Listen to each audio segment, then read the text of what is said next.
Amén, amén. Muchas gracias, pastor. Te lo agradezco mucho.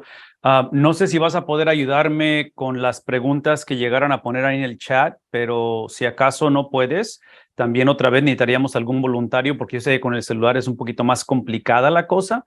Pero ahí me encantaría que nos ayudaran a leer las preguntas conforme se aparezcan a través de la noche. Así es que ahí vamos a estar en contacto con respecto a eso. Hermanos, les encargamos por favor ahí que nos ayuden. Déjenme invitarles en esta noche a que avancemos en lo que estamos viendo y a manera de vistazo general, nada más para que pongamos un poquito de perspectiva en lo que está sucediendo y lo que viene por delante. Hoy es día 6 de marzo, es el primer lunes de marzo. Es increíble que ya estemos en marzo, pero básicamente nos quedan 13, 20 y 27. Nos quedan 3 lunes más, que serían 3 sesiones más de este curso, y con el favor de Dios estamos terminando. Entonces menciono esto nada más para que mantengamos eso en perspectiva, porque este curso, a diferencia de lo que hemos hecho anteriormente, es solamente que solamente siempre es de un mes. Este es de 2 meses. Así es que ha sido febrero y ha sido marzo. Entonces, mantengamos eso en mente porque esto se va moviendo bastante rápido, y nada más quería hacer ese comentario para que otra vez sepamos hacia dónde vamos y en lo que nos queda de tiempo con respecto al material que estamos cubriendo. Ahora sí, me encantaría que fueran conmigo a sus notas. Si tienen ahí su cuaderno de trabajo, espero que lo tengan. Lo puedo volver a poner en el chat otra vez si alguien desea descargarlo, e inclusive les puedo poner también lo que viene siendo el enlace, y si acaso no desean descargarlo, porque muchas de las veces la desventaja de descargar archivos, ustedes lo saben, es que las computadoras, los discos, ¿cómo se dice? Disco duro, empiezan a llenarse rápidamente. La otra es cuando estamos en teléfonos celulares o en tabletas, no es opción muchas de las veces hacer eso tampoco. Así es que lo que voy a hacer es ponerles en este momento el enlace de donde pueden obtener las notas en línea. Y digo en línea porque en este caso, pues ahí las pueden ver sin necesidad de descargarse. Si quieren descargar el archivo, ahorita también les doy esa opción, pero por lo menos o por lo pronto, ahorita, ahí está. A ver, ¿qué pasó? No se me fue. Ahí está el enlace que quiero que lo tengan para que lo puedan compartir. Déjenme ver aquí. Ok. Ok, lo que pasa es que no me permite compartirlo hasta que... Ay, creo que ya se fue. Ok, cuando hay gente que está tratando de entrar a la llamada, no me permite compartirlo, pero creo que ya apareció. Así es que ahí está. Ahí está para que puedan tener acceso a él. Obviamente va a estar en la pantalla también. Y la invitación ha sido que de alguna manera podamos entrar en la base de datos para que reciban las copias de los videos, la copia del audio de lo que enseñamos y obviamente el material por escrito, que es lo que nos encantaría que pudieran tener acceso a él. Y de alguna manera, esta sería la parte más satisfactoria para nosotros, es el saber que de alguna manera este material lo están usando, no solamente como una experiencia de crecimiento personal, de autorretroalimentación, pero el que lo podamos compartir con otros. La otra cosa que nos encantaría escuchar de ustedes y verlo como parte del testimonio es saber cómo este material, este tiempo que pasamos juntos, está ayudándonos a avanzar en nuestro crecimiento personal y en este caso en el contexto en el que servimos. Así es que nos encantaría saber de eso también, y bueno, es una bendición verles a cada uno de ustedes y saludarles. Estamos moviéndonos a la sección que se le llama el intérprete, es donde estamos ahora avanzando, y esta noche queremos cubrir 2 secciones, o esa es la idea, porque esta noche oficialmente estamos entrando en el método. Hemos estado haciendo varias secciones de preámbulos en cuestión de la Biblia, en cuestión de la autoridad de la Biblia, en fin, diferentes cosas aquí. Pero en este caso, quiero llevarles rápidamente a que vean conmigo esta sección que tiene que ver con precisamente lo que viene siendo el intérprete. Y adivinen de quién estamos hablando. Estamos hablando de tu persona y estamos hablando de mi persona. Somos los intérpretes, ¿verdad? Y en este caso, quiero regresar a lo que hemos estado enfatizando, que en cuestión de la interpretación de la Biblia, la única persona inspirada es el autor original. Es la única persona. Y cuando digo autor original, acuérdense que son las dos caras de una sola moneda. Está el autor de la Biblia, que es el Espíritu Santo, y está el autor humano, que por parte de los designios de Dios escoge usar para revelar este mensaje. Entonces, la mente, el corazón, la intención misionera de Dios, que constantemente está en ese proceso de encarnación. Eso es lo que hablamos de misionero, o sea, se encarna Dios. Entonces, Él decide escoger ciertas personas a través de un periodo de aproximadamente 1600 años, en un contexto de por lo menos tres diferentes idiomas. Él decide usar a estos vehículos, a estos instrumentos, para revelar precisamente su esencia, revelar su carácter, revelar su misión, y eventualmente esa revelación lleva a la revelación suprema, que es la persona de Cristo Jesús. Entonces, todo esto lo menciono porque en esta experiencia de interpretación de la Biblia, es el nombre del curso, hermenéutica o interpretación bíblica, la única persona que está inspirada es ese instrumento, ese vehículo que Dios escogió, que llamamos el autor original, hablando de la persona humana. Entonces, hablamos de tres componentes que decimos que toman prioridad en la interpretación de la Biblia. El primero de ellos es el Espíritu Santo, que es el autor de la Biblia. El segundo de ellos es la Biblia en sí. Y el tercero es básicamente el intérprete, tú y yo. De estos tres, sí, que estamos mencionando, sí, es precisamente el poder depender, el poder escuchar ese mensaje central de la intención original del autor. Estamos hablando acerca del intérprete, y aquí es donde quiero que vayan conmigo a sus notas, porque menciona cómo, y aquí de esta cierta manera inicia con malas noticias la conversación, porque habla acerca de las condiciones que todos sin excepción tenemos. Cuando venimos a la palabra de Dios, todos sin excepción venimos con ideas preconcebidas, venimos con trasfondos que son inevitables, venimos con contextos que es obvio que han sido o son hábitos en nosotros que de repente ya no los vemos. Y cuando pienso en eso, constantemente regreso a la situación en nuestro hogar, porque si ustedes llegaran a venir a la casa que es de ustedes, aquí en nuestro hogar, la ventana que está al lado de la puerta principal, tiene años que esa ventana se estrelló. Si no me equivoco, nuestro hijo la estrelló con un balonazo o algo así. Y el punto es de que cuando recién sucedió, pensamos en cambiarla, pero han pasado los años y se nos ha olvidado cambiarla a través de muchos años, que es el punto de que hay cosas que simplemente nos acostumbramos, a menos que venga un visitante y nos recuerda, o alguien que nunca ha estado, se va a dar cuenta que esa ventana está estrellada.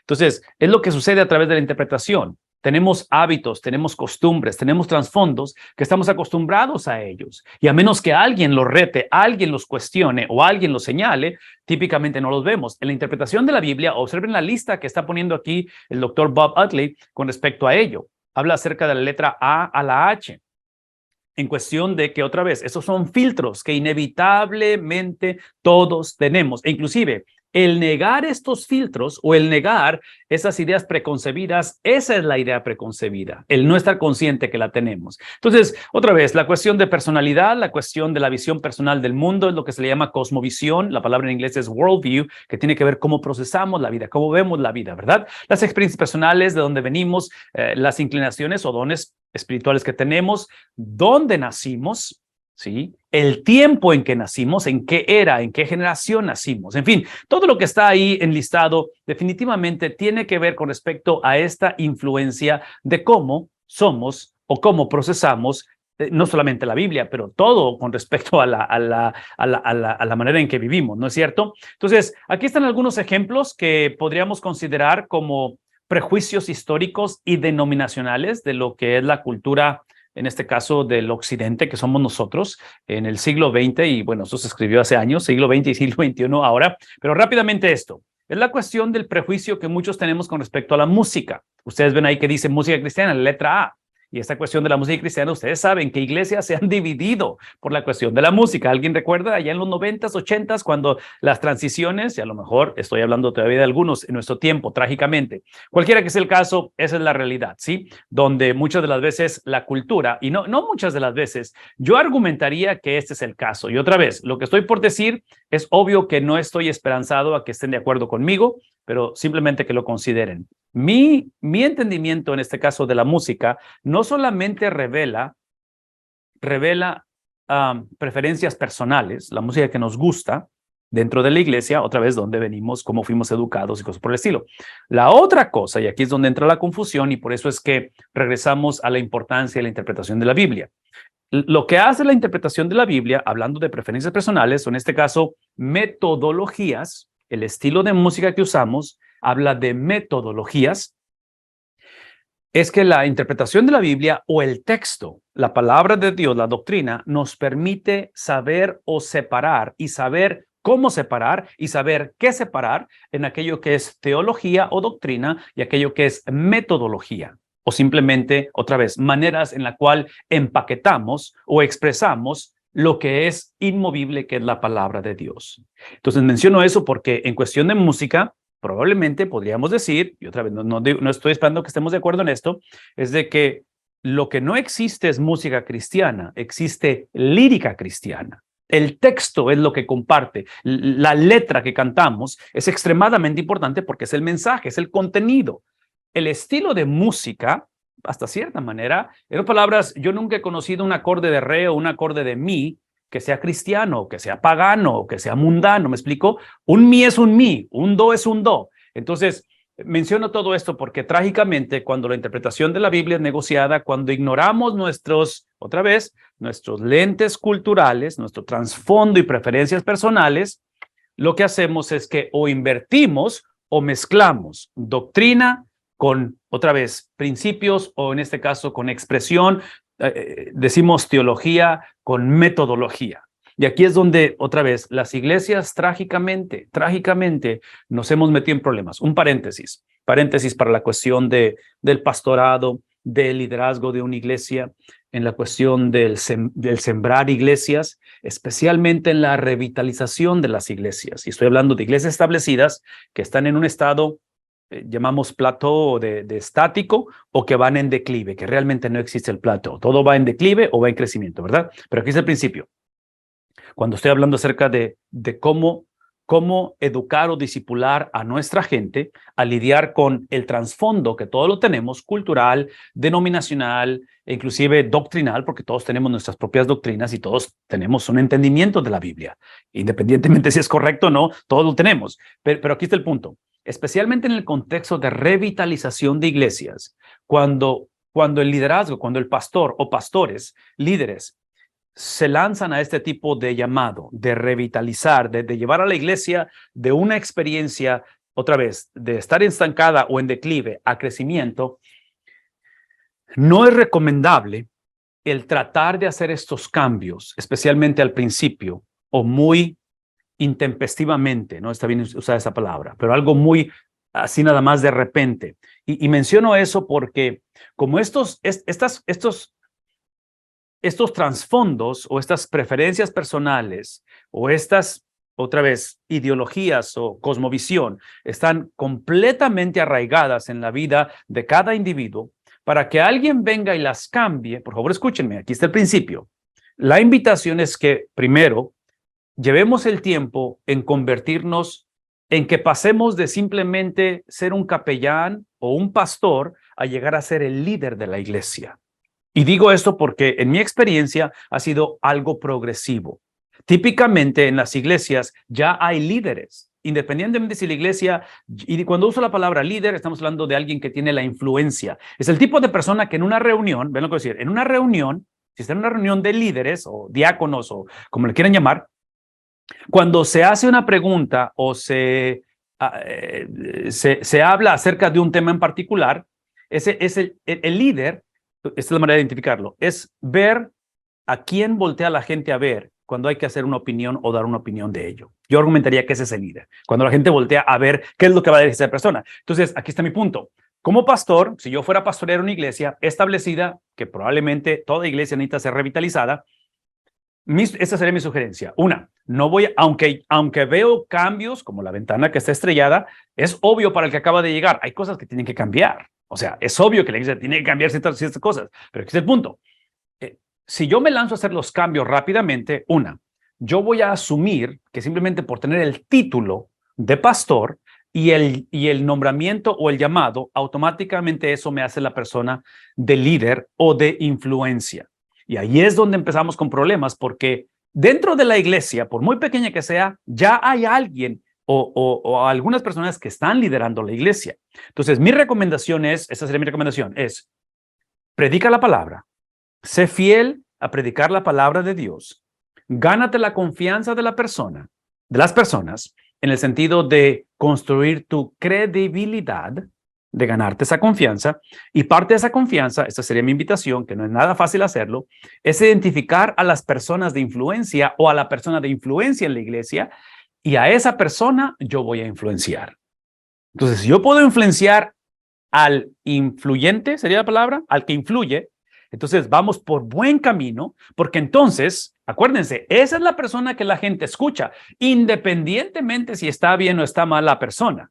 Y es obvio que no voy a negociar la palabra de Dios, ni la integridad, ni la doctrina, no lo voy a negociar, pero como voy llegando, o sea, todavía ni siquiera sé quién es el individuo, no sé si realmente es una persona de credibilidad o no. El punto es que tengo que ganarme esa confianza. Todo esto lo estoy mencionando porque estos trasfondos o lentes que todos tenemos, trágicamente, muchas de las iglesias son dañadas, iglesias que desean crecer, iglesias que es obvio que necesitamos ese liderazgo y no pedimos disculpas por pastorear, no pedimos disculpas por liderar, es simplemente cómo lo vamos a hacer. Esa es la pregunta que tenemos que hacernos. ¿Cómo lo vamos a hacer? ¿De qué manera se va a llevar a cabo este proceso? Entonces, piensen conmigo en ello, porque el proceso de revitalización, por ejemplo, en iglesia, es un proceso que inicia, como todo, en la palabra de Dios.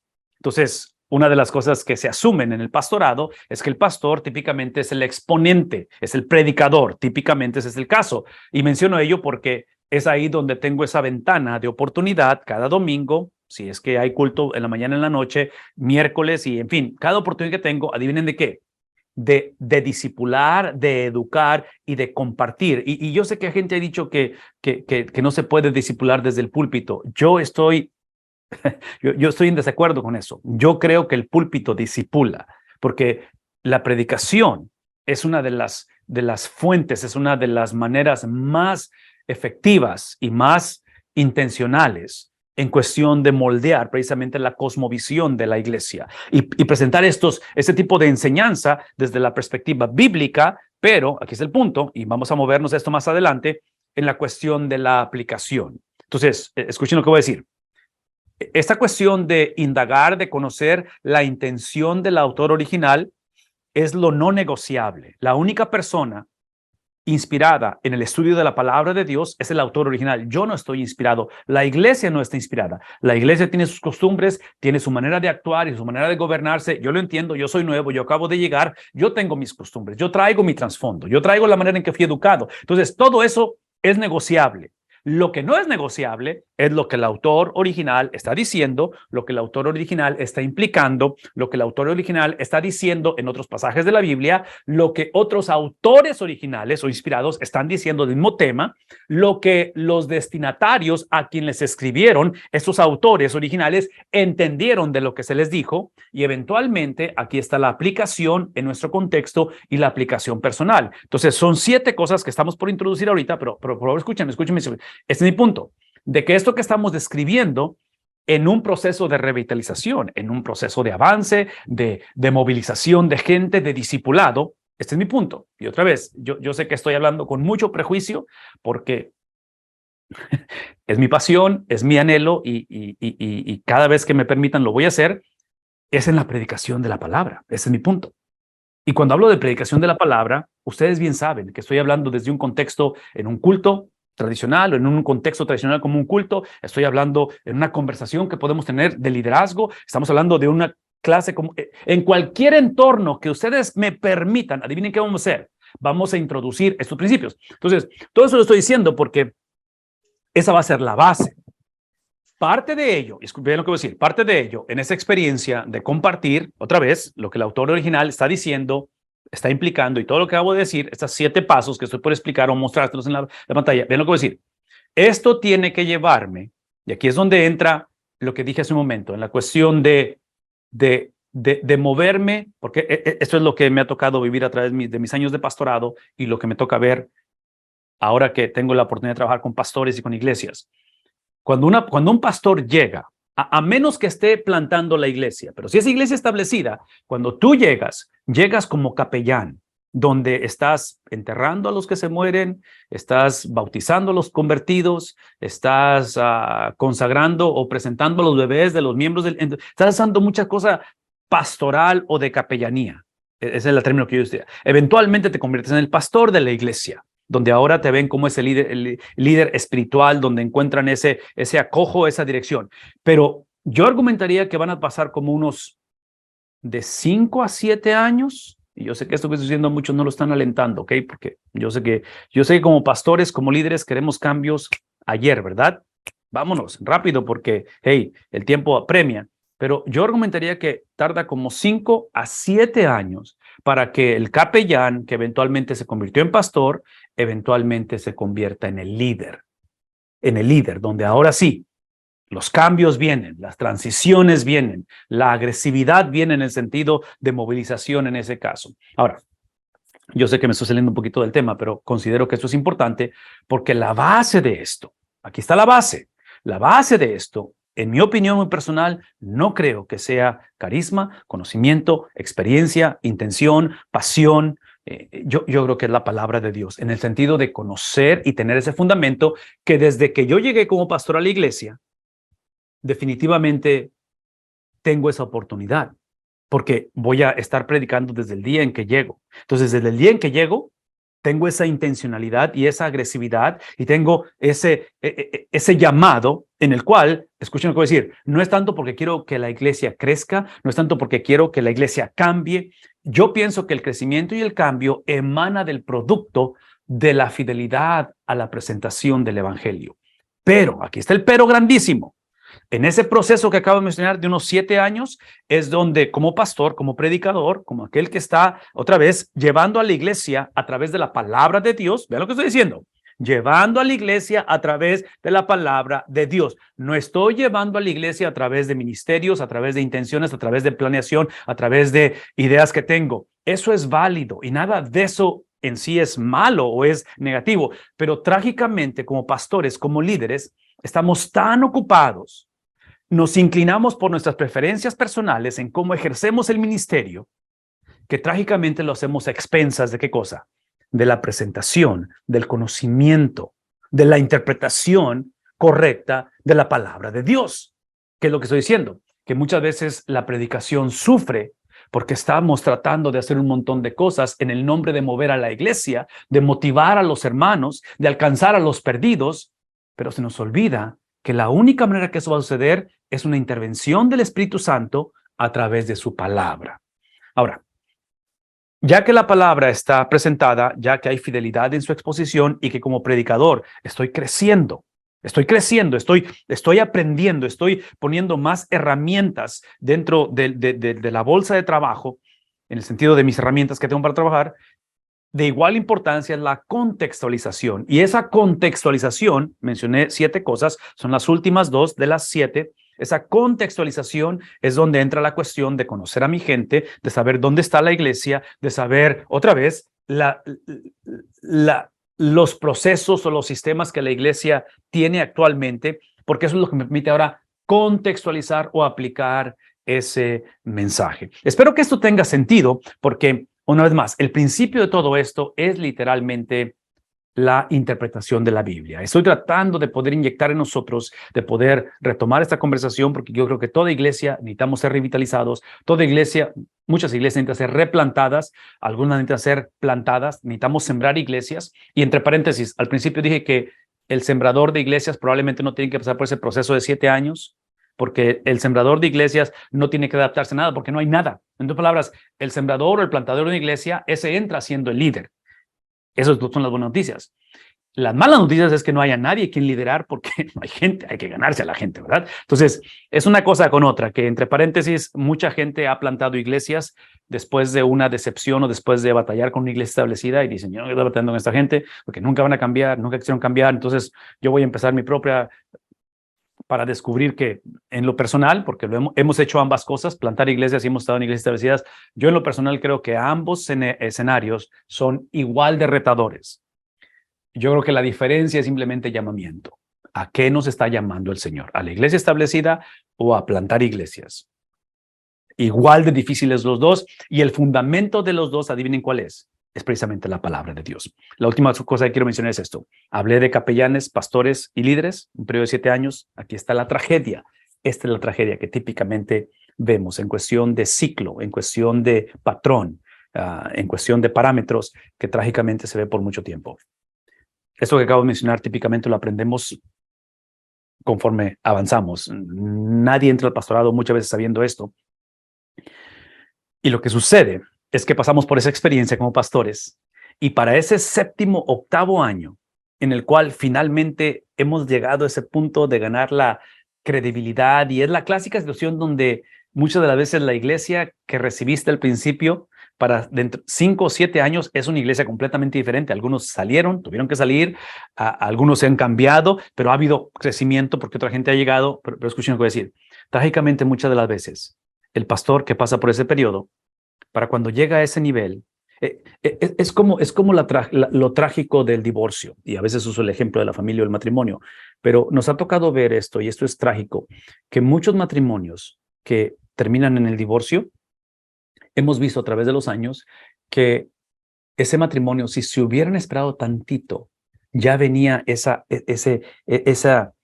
experiencia trascendental que iba a cambiar las cosas, pero se desesperaron, no fueron pacientes, en fin, y algo similar sucede en el pastorado. El pastor entra en ese periodo de revitalización, lo cual no es nada fácil hacerlo, y cuando ya está por experimentar esa transformación en la iglesia y va a explotar el crecimiento, va a empezar a cosechar el fruto de lo que ha sembrado, adivinen qué sucede, se cambia de iglesia. Porque ya estás bien cansado, ya estás bien golpeado, ya no sabes si vas y vienes, e inclusive, y ustedes lo saben esto, muchos van a dejar el ministerio. Entonces, menciono todo esto porque esta es la realidad del ministerio. Y yo sé que esta noche, y mucha gente que eventualmente verá estos videos, potencialmente están pensando en el ministerio, están considerando o están pensando cómo hacerlo, de qué manera navegar esta situación, si es bivocacional, si es, en fin, hay un montón de factores en todo ello. Pero aquí está el punto.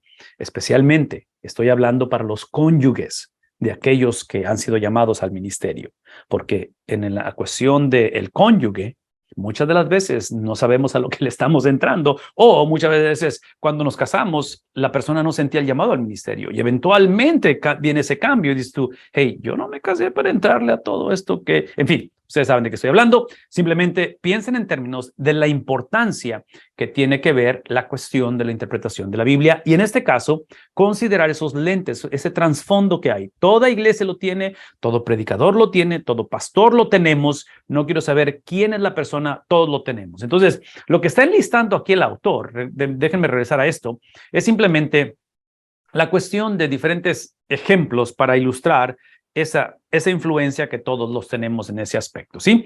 ¿Qué más puedo hablar? Bueno, un montón de cosas. La letra D, por ejemplo, habla en la cuestión de, ¿qué viene siendo esto? Del uso del alcohol, por ejemplo, el consumir alcohol.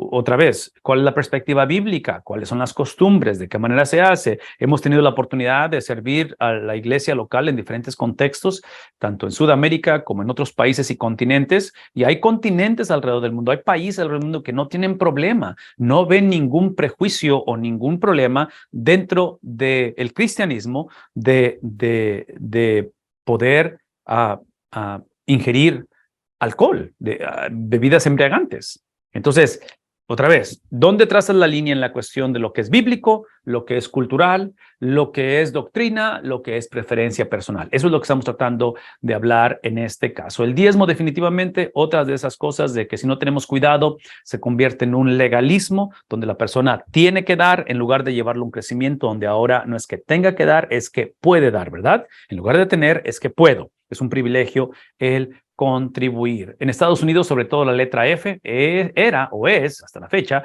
un problema, matrimonios interraciales, ¿verdad? Es un problema y ha sido a través del tiempo, y otra vez, son cosas que tenemos que considerar. ¿Qué acerca de la letra G? En cuestión del bautismo, en cuestión de la Cena del Señor, ¿cómo, cuándo, la fórmula? ¿Es abierta la experiencia de la Cena del Señor? ¿Es para cualquier persona o es nada más para los de la misma fe y orden, decimos entre bautistas, ¿no? ¿Qué acerca del bautismo? ¿Tiene que ser una persona ordenada al ministerio, la que bautice a la otra persona, o puede ser cualquier otra persona que bautice a otra persona? ¿Cuáles son los prerequisitos? ¿Cuáles son, otra vez, los sistemas dentro de la iglesia y cómo lo llevamos a cabo? ¿Qué acerca de la celebración de, otra vez, días festivos que son globales y son culturales, desde el Halloween hasta la Navidad y cosas por el estilo? ¿Cómo lo celebramos? Otra vez, refleja mucho de esto. La pregunta es, ¿qué se puede hacer? No sé si tengan preguntas o comentarios, pero ahorita vamos a ver una sección de preguntas y comentarios ahí en el chat. Pueden definitivamente hacer o poner eso. Pero la pregunta es, ¿qué se puede hacer? En este caso, la invitación, letra A, es que identifiquemos ¿qué cosa? Precisamente nuestros prejuicios, nuestras ideas preconcebidas, ¿sí? Porque otra vez, todos las tenemos definitivamente. El reconocerlos, de acuerdo a la letra A, el reconocerlos nos pone o nos posiciona, o esto es lo ideal, nos posiciona en una actitud ofensiva en lugar de una actitud defensiva a este tipo de conversaciones. Entonces, regresen conmigo a lo que acabo de decir. En la cuestión de entrar en un nuevo ministerio, de servir como líderes, una clase de escuela dominical, trabajar con los niños o un pastorado, si yo puedo adentrarme a esta nueva responsabilidad, a este llamamiento, si queremos hacer misiones y plantar una iglesia, ¿okay? Si piensan en términos de misioneros, como misioneros, ¿sí? Una cosa que te vas a dar cuenta automáticamente cuando vas a otro lugar, a otra cultura, a otro trasfondo, es que el entorno va a exponer lo que a ti se te había olvidado que existe en ti y existe en mí. ¿Qué es? ¿De qué estoy hablando? De nuestras preferencias personales. Porque vas a otro lugar y te das cuenta que comen diferente, comen a horas diferentes de las que tú comes. En fin, maneja diferente la gente en esa ciudad porque tú estás acostumbrado a manejar de cierta manera. Entonces, ¿qué es lo que estoy diciendo? Que el entablar o el lanzarnos a una nueva experiencia, el obedecer el mandato de la Gran Comisión, implica que parte de lo que queremos hacer es constantemente, como un hábito, el reconocer mis experiencias personales, mis trasfondos, mis lentes culturales denominacionales. Véame tantito, por favor. Si pudiéramos hacer esto o iniciar este hábito precisamente a leer la palabra de Dios, porque es el punto de la clase, ¿verdad? Es la interpretación de la Biblia. Entonces, menciono esto porque trágicamente, si no estamos reconociendo esto, podemos potencialmente empezar a idolatrar mis preferencias personales y pensar que la única manera en que la iglesia va a estar bien, mi esposa va a estar bien o mis hijos van a estar bien es si están de acuerdo conmigo, con lo que yo prefiero. Entonces, estamos hablando de un proceso de humildad, estamos hablando de un proceso en el cual necesitamos la ayuda de Dios para reconocer que potencialmente lo que yo estoy argumentando o lo que yo estoy diciendo no necesariamente es teología o doctrina, es simplemente una preferencia personal. Y una vez más, no estamos en contra de preferencias personales, pero el problema es cuando no las reconocemos y número dos, al no reconocerlas, podemos caer en el error de lo que dije hace un momento, es llamarle a lo que es metodológico, llamarle o etiquetarlo como teológico, como doctrina. Entonces, ahí es donde nos metemos en problemas porque cantar con un himnario y con un piano o un órgano, pensamos que esa es la única manera de hacerlo, que glorifica al Señor, a diferencia de, y ustedes pueden hablar de cualquier otra expresión de la música. Entonces, ¿será posible que la expresión musical es simplemente cultura, es simplemente, otra vez, trasfondo, preferencias personales, cuando lo que realmente tenemos que poner atención para empezar es precisamente la cuestión de la lírica, el texto que estamos cantando? ¿Qué es lo que está diciendo, lo que estamos confesando con nuestros labios, en este caso a través del canto? Que yo argumentaría, esa es una de las cosas más importantes. Otro paréntesis, y aquí estoy por revelar mis preferencias personales, ¿ok? Y no voy a pedir disculpa por ello. Pero yo argumentaría que una de las ventajas que tuvimos aquellos que nacimos en la iglesia antes de todos estos cambios que ha habido, sobre todo en la cuestión de la adoración de la alabanza, lo que estoy implicando es que crecimos con himnos. Y no estoy diciendo que los himnos es la única manera de hacerlo, pero un distintivo de los himnos es que traen bastante riqueza doctrinal. Entonces, si podemos regresar a ver la doctrina como el valor, como la meta, cómo la expresamos, el estilo en que la practiquemos y eso, yo estoy dispuesto a negociarlo. Y digo negociarlo en el sentido de que me toca estar en diferentes iglesias a través de los domingos y es obvio que no en toda iglesia encajo con la manera en que hacen las cosas. Pero, otra vez, mis preferencias personales, especialmente en un culto de adoración, es obvio que el punto del culto no soy yo, ¿verdad? Vemos estuvimos esta semana pasada ahí en Cuatro Ciénegas y hablábamos acerca de la revitalización del llamado pastoral y usábamos la referencia que Pablo hace a Timoteo en el capítulo 4 de 2 de Timoteo, cuando habla acerca de esto que le está encargando Pablo a Timoteo en presencia de una sola persona. Entonces, la audiencia en un culto es una sola persona. ¿Quién es la audiencia? Es precisamente la persona de Dios. Entonces, asegurémonos que lo que cantamos, que lo que decimos, que lo que predicamos, que lo que expresamos, adivinen qué, va a engranar, va a encajar con el carácter de una sola persona. Y esa persona no son los diáconos, no es el pastor, no es la cultura, ni es el inconverso, ni es el simpatizante. Adivinen quién es la persona de Dios. Entonces, otra vez, esto nos va a ayudar a filtrar un poquito acerca de estas cosas porque definitivamente marcan mucha diferencia. Entonces, es lo que estamos viendo ahí con respecto a, de alguna manera, actuar proactivamente, identificando lo que tenemos. Letra B. Hay que discernir personalmente. Otra vez, este es sumamente importante. Este punto me encanta, la letra B. Discernir personalmente, o sea, la convicción que tú y yo tenemos personalmente, cuáles son los mínimos irreducibles de la fe cristiana. En otras palabras, ¿qué es lo mínimo que el hombre necesita creer para ser salvo? Una vez más, ¿qué es lo mínimo que el hombre necesita, el ser humano, para ser salvo? Y menciono todo eso porque, otra vez, toda iglesia tiene sus ideas preconcebidas de lo que requiere para que la persona se incorpore como miembro, para que, en fin, un montón de... Y otra vez, no es que esté malo eso, pero eventualmente, si por alguna razón se desatara en nuestro continente, en nuestros países, una persecución extrema, y no pudiéramos reunirnos de la manera en que nos congregamos típicamente, donde los templos no existieran o fueran cancelados, donde ya no podemos tener estas experiencias corporales de adoración. La pregunta sería, ¿cómo funciona? ¿Dejaríamos de ser la iglesia? ¿Cómo sería?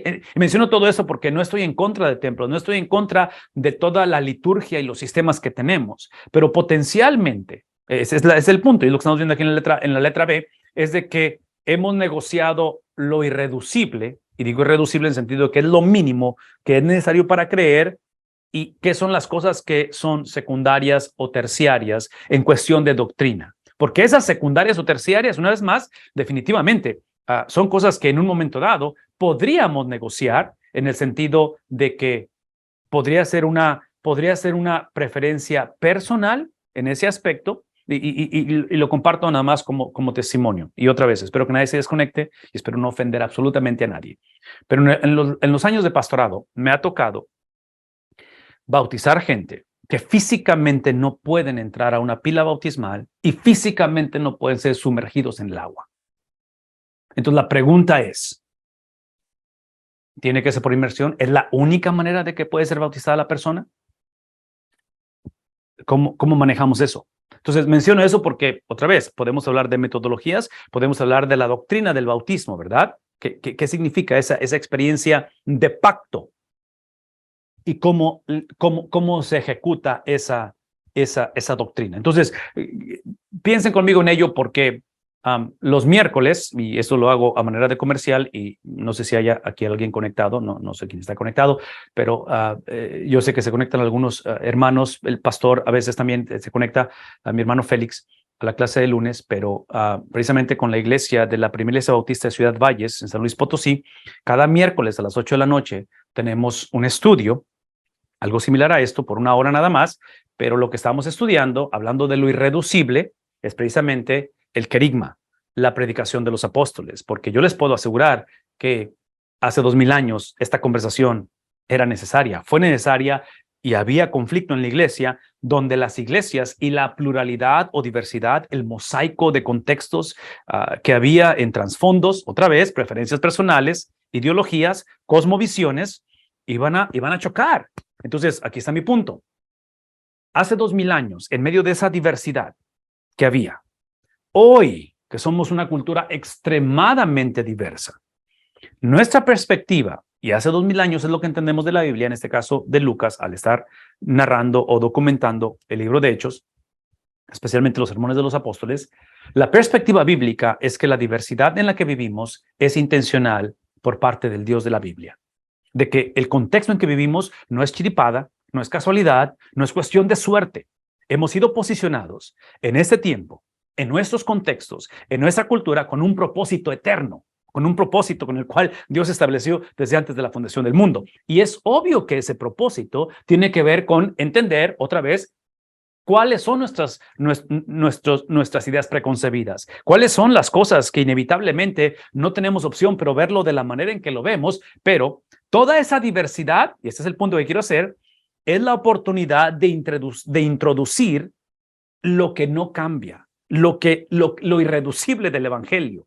Lo que es verdad a través de las edades, lo que fue verdad hace 2000 años y lo que va a ser verdad dentro de 100 años si Cristo no viene. ¿Me explico? Entonces, mi punto es este, de que el contexto de diversidad, el contexto fragmentado en culturas, en diferencias e inclusive en conflicto, sin aprobar lo que está sucediendo, porque yo sé que el mundo es completamente disfuncional, sin aprobar las diferencias que potencialmente donde causa ese choque, ven lo que voy a decir. Los apóstoles, y es lo que estamos haciendo los miércoles, los apóstoles, su predicación, ellos tuvieron la habilidad a través de la inspiración divina de usar esa diversidad, aún la misma confusión dentro de la iglesia, como tracción en lugar de fricción. La usaron como aquello que lo vieron como la oportunidad de reconocer otra vez la autoridad de Dios, la soberanía de Dios, el cual está en control de todas las cosas, aun cuando la situación se ve caótica. Aun cuando no sabes qué hacer, porque hay limitaciones en el idioma, hay limitaciones en trasfondos, en la cuestión de la edad, entre más envejecemos, más difícil es conectar con la generación joven, la cual, esa generación joven, son nuestros hijos y nuestros nietos, ven lo que voy a decir, es una generación que es la más grande en cuestión numérica, más grande que ha habido en la historia. Entonces, mi punto es este, los apóstoles lo que van a hacer, van a usar todo eso que acabo de describir, que la mayoría de nosotros, lo que trágicamente hemos hecho es decir, no. O sea, queremos desconectarnos de la realidad y regresar a nuestra burbuja, donde tenemos otra vez nuestras preferencias personales, y los apóstoles van a usar todo eso para compartir lo irreducible del evangelio. Entonces, lo que hacemos los miércoles es simplemente estamos viendo esos mensajes, esos sermones de los apóstoles y viendo lo irreducible del evangelio. ¿Qué es lo que está diciendo aquí en esta letra B? Déjenme acabar con estas letras que están aquí, este enlistado, y vamos a las preguntas ahorita. La letra C, otra vez, esto es sumamente importante y bueno, cada uno de sus puntos son importantes, pero es el aferrarnos a las verdades, estoy en la letra C, aferrarnos a las verdades primordiales del cristianismo histórico. La frase que me encantaría que se llevaran y que pusieran en el chat es esto: si es nuevo, probablemente está equivocado. Ese es el punto. Si es nuevo, si el mensaje es nuevo, si la idea es nueva, probablemente esté equivocado. Y otra vez, conecten la C con la B. Estoy hablando de lo irreducible. Hay cosas nuevas que están pasando en metodología y más vale que haya cosas nuevas porque los tiempos están cambiando, porque la tecnología es una bendición la mayor parte del tiempo, porque la ciencia es una bendición y nos permite hacer cosas que antes no hacíamos, precisamente estar conectados esta noche. Eso nunca nos lo hubiéramos imaginado que lo íbamos a hacer, ¿verdad? Pero aquí está el punto. El punto es que hablando de lo irreducible, el mensaje, la interpretación que queremos compartir, que queremos afirmar, es la interpretación que está basada en el factor histórico. A través de las edades se ha mencionado este mensaje, a través del consejo de otros, y muchos de ellos ya no están entre nosotros, obviamente, ¿verdad? A través de hombres que pagaron el precio en ese aspecto. Y aquí regreso al querigma, a la predicación de los apóstoles. Aquí es donde regreso a reconocer o reintroducir que la única persona inspirada en el estudio de la Biblia, ¿quién dijimos que es? Es el autor original. No somos nosotros, no es la iglesia, no es la cultura, no es la situación que estamos viviendo. Entonces, por eso es que tenemos que regresar a ese componente histórico. En la letra D hablamos de la madurez, la cual nos hace menos dogmáticos y, en este caso, no sé si están de acuerdo conmigo, pero espero que conforme envejecemos, estamos madurando. ¿Qué es el punto? Que honestamente como pastor, y otra vez, a veces me pregunto y digo, okay, ¿qué le diría yo a mi propia persona cuando inicié en el pastorado en 1990? ¿Qué le diría? ¿Qué le diría? Tenía 17 años. ¿Qué le diría a mi persona ahorita que tengo 50, viendo hacia atrás? ¿Qué le diría? Hay muchas cosas que me diría a mí mismo, pero una de las cosas en esta cuestión de que ojalá el envejecer vaya a la par con madurez, es la cuestión de que, de lo que estamos hablando, pero en este caso, es la cuestión de esa esencia del evangelio, de que de alguna manera no permitamos ser distraídos de esa esencia, de lo que es la persona de Cristo y lo que es la obra de Cristo. Si pudiera hablar con mi persona de hace 32 años, sería probablemente esa cuestión de poder articular y conocer la persona de Cristo. Y no es que no la conociera, pero mi problema hace 32 años era parte de la inmadurez o de la ignorancia, era precisamente el que la persona de Cristo empezó a verse como doctrina secundaria o terciaria, y para darme el beneficio de la duda, fue sin querer queriendo, en el sentido de que otra vez es lo que conoces, es lo que sabes, ¿me explico? O sea, solamente tienes unos lentes a través de los cuales ves, pero en este caso, el poder avanzar, el poder crecer, entonces, en similitud a Cristo, en este caso, esperamos que esté reflejado precisamente en la manera en que estamos lidiando con doctrinas primarias, doctrinas secundarias y doctrinas terciarias. Aquí hay sugerencias con respecto a recursos. Algunos tuve la oportunidad de buscarlos, algunos no los encontré para ver la traducción en español. Ahí se los dejo que ustedes puedan ver, y si lo encuentran en eso, pónganlo en el chat o de alguna manera compártanlo con otra persona. ¿Ok? Vamos a entrar a la responsabilidad del intérprete, pero antes de ello, Pastor, ¿tienes ahí algo, Pastor Tapia, tienes algo ahí en cuestión de preguntas? ¿Puedes leer las preguntas? ¿No las puedes leer? Ya no supe al final si ibas a poder hacerlo o no, por la cuestión de tu teléfono. A ver, aquí hay una pregunta. Dice, Pastor, es hermano Juan Caballero. Pastor, Pastor pregunta, según lo que usted decía ya en el último momento, cuando estabas hablando del pastorado, algunos se cambian de iglesia o abandonan el ministerio. ¿Qué recomienda usted? Pero es el caso cuando no hay apoyo de los miembros de la iglesia. Esa es la pregunta. Definitivamente, hermano, esta pregunta es difícil de responder al no saber el contexto de la situación, porque cada contexto es diferente, porque cada cabeza es un mundo, cada iglesia es diferente. Tal vez lo que yo estuve explicando fueron principios generales, no tanto específicos. Ya la pregunta demanda o pide algo específico, pero el principio bíblico general, obviamente, es la cuestión de lo que es el llamado, obviamente lo que es el pastorado, obviamente lo que es la iglesia. Entonces hablar desde las cualidades que describe el Nuevo Testamento con respecto al pastorado, Primera de Pedro, Tito, Timoteo, habla acerca de quién califica, quién no califica para ese pastorado. Trágicamente, y aquí regreso a la interpretación de la Biblia, y otra vez, por favor, no sé cómo enfatizar esto, pastor, no sé cómo enfatizarlo. Si tengo ya años en la iglesia como pastor, te estoy hablando de 4 años, 5 años en la iglesia, o a lo mejor menos, pero ya tengo tiempo en la iglesia, y la iglesia continúa ignorando las escrituras, potencialmente es mi responsabilidad, o sea, cae en mí como pastor. Porque si la iglesia está ignorante, probablemente es porque mi predicación está carente. Y menciono esto por lo siguiente, esa es la razón que estoy mencionando. Yo sé que esto es una tajante, y otra vez, caso por caso, ¿verdad? Pero tengo que dar principios generales. Parte de lo que estoy diciendo con respecto al énfasis de que como pastores trágicamente hemos delegado la responsabilidad de la palabra de Dios por andar haciendo un montón de otros ministerios que no son antibíblicos, que no están fuera del pastorado, pero la predicación de la palabra de Dios no la hemos puesto en el lugar que le corresponde, es precisamente que cuando hablamos acerca de pastores que dejan la iglesia o el ministerio, o que son pedidos que salgan de la iglesia, los conflictos de la iglesia, regresando a las cualidades que hay dentro de la palabra de Dios en quién califica, quién es llamado, quién no califica o quién no es llamado. Ustedes observen la lista, observen lo que los apóstoles ponen en sus cartas, y yo voy a decir que la única cosa en cuestión de cualidades del llamado al pastorado que tiene que ver con habilidad, esto es lo que yo alcanzo a entender de la Biblia, es la cuestión de poder predicar la palabra o enseñar la palabra de Dios. Todo lo demás, que es una lista bastante grande, tiene que ver con el carácter del individuo.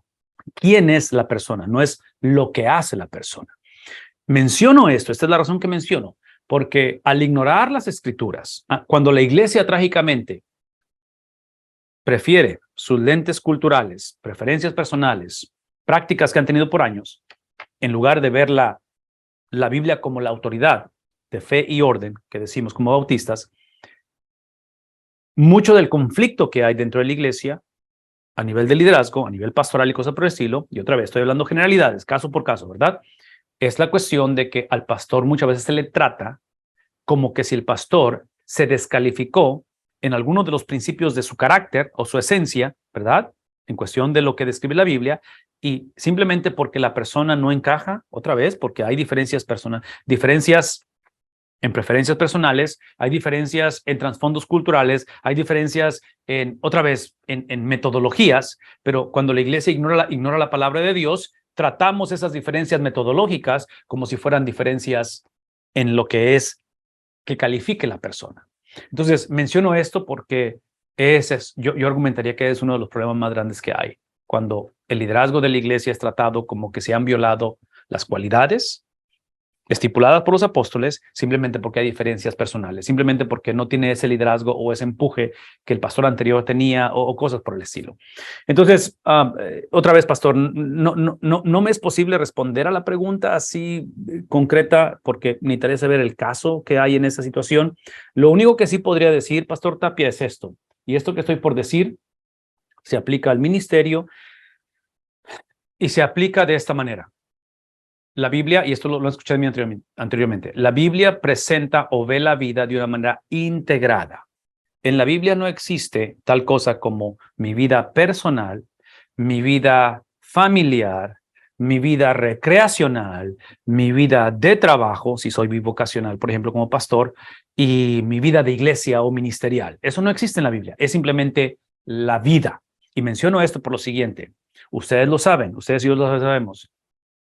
Cuando en el matrimonio o en el hogar, hijos, padres, abuelos, tíos, hay diferencias, hay problemas, hay fricción. Y basado en la personalidad, basado en preferencias personales, porque algunos no nos gusta el conflicto, algunos nos encanta el conflicto, algunos somos el conflicto.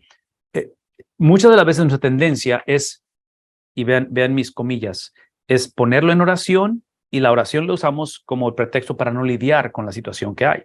Entonces, muchas de las veces, y esto trágicamente lo vemos a través del matrimonio, que en lugar de lidiar con la situación que están viviendo dentro de la disfuncionalidad en el conyugal o matrimonial, se esperan con la esperanza de que la cosa cambie, que Dios intervenga, el abuso continúa, la falta de confianza continúa, de tal manera que esto es lo típico. Eventualmente, asumiendo que él es el que está haciendo cosas indebidas, ella aguanta. Llega un punto en el cual revienta la cosa y dice ella, ya no quiero saber nada de ti, ya no me interesa, en fin. Y es cuando él dice, no, perdóname, ahora sí, y va a la iglesia y, pastor, convéncela de que no me deje, pero ya es demasiado tarde, que es el punto, de que esa determinación que ella tuvo en el momento en que la cosa explotó, donde dijo, no más, y no me importa si te entregas a Cristo, si te cambias, ya no me interesa nada.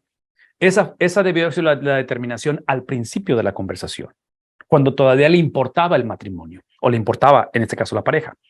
Traduzcan lo que estoy diciendo a nivel de iglesia. A nivel de iglesia, la cosa está tensa. Hay diferencias, hay problemas. Pueden ser en cuestión, otra vez, de cualidades. Tienes una persona, un líder que no califica, pero no lo puedes quitar porque es pariente de no sé quién. X, hay un montón, ustedes saben, es la vida, ¿verdad? La disfuncionalidad del ser humano. Aquí está un punto. El problema no es la disfuncionalidad, el problema es que muchas veces nos esperamos o no hacemos nada al respecto, con la esperanza de que la cosa, ¿qué cosa? Cambie sola. Entonces, trágicamente, hablando de salir de una iglesia o la gente no me apoya o cosas por el estilo, muchas veces fue la metodología que usamos de cómo navegamos precisamente las diferencias, cómo navegamos las situaciones que debimos de ser completamente claros al principio y encarar la situación.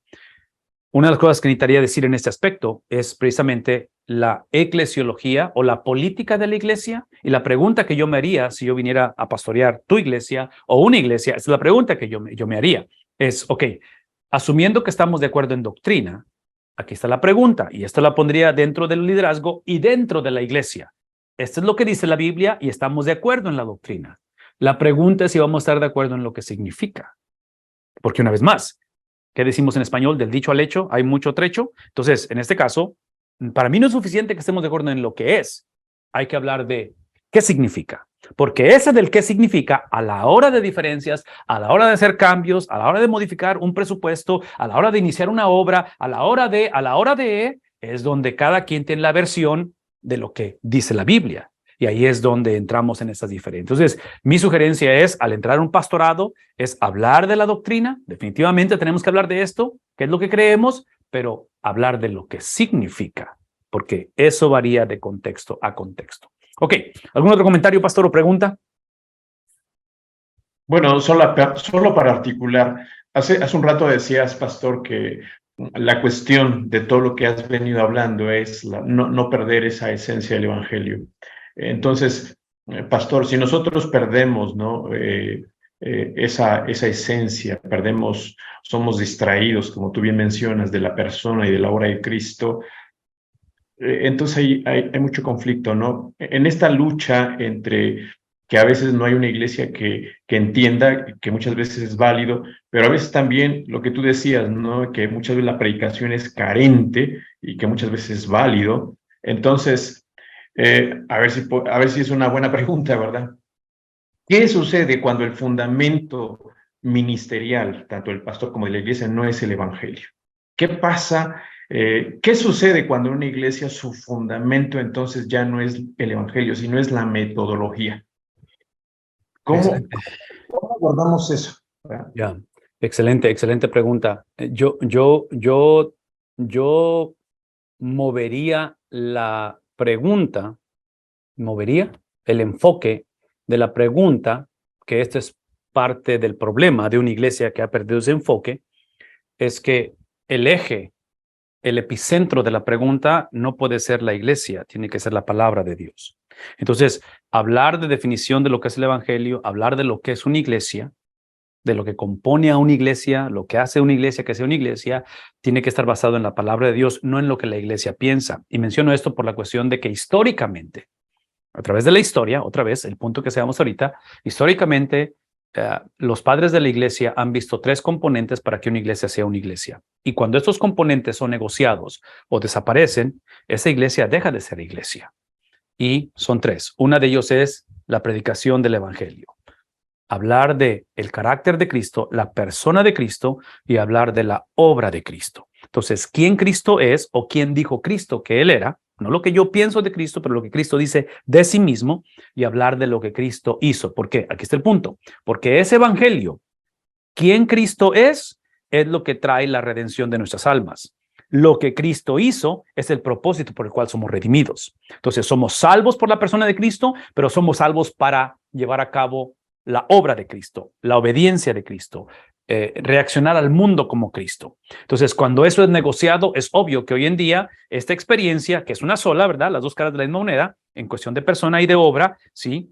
La separamos, convenencieramente la dividimos, que vendría siendo que justificación y santificación. Cuando lo dividimos es cuando tenemos esta autonomía dentro de la iglesia, dentro del cristianismo, donde dice, soy salvo, no me puede decir nada, porque ¿quién eres tú para juzgarme? Y puedo vivir como yo quiera, puedo tratar a mi esposa como yo quiera, ¿me explico? No, o sea, eso no existe en el cristianismo, porque la persona de Cristo, que es la que nos salva, su obra, su estilo de vida, su cosmovisión de 33 años, su sumisión a la palabra escrita, es precisamente para que lo ejerzamos nosotros. Entonces, ese es el primer componente, es el evangelio.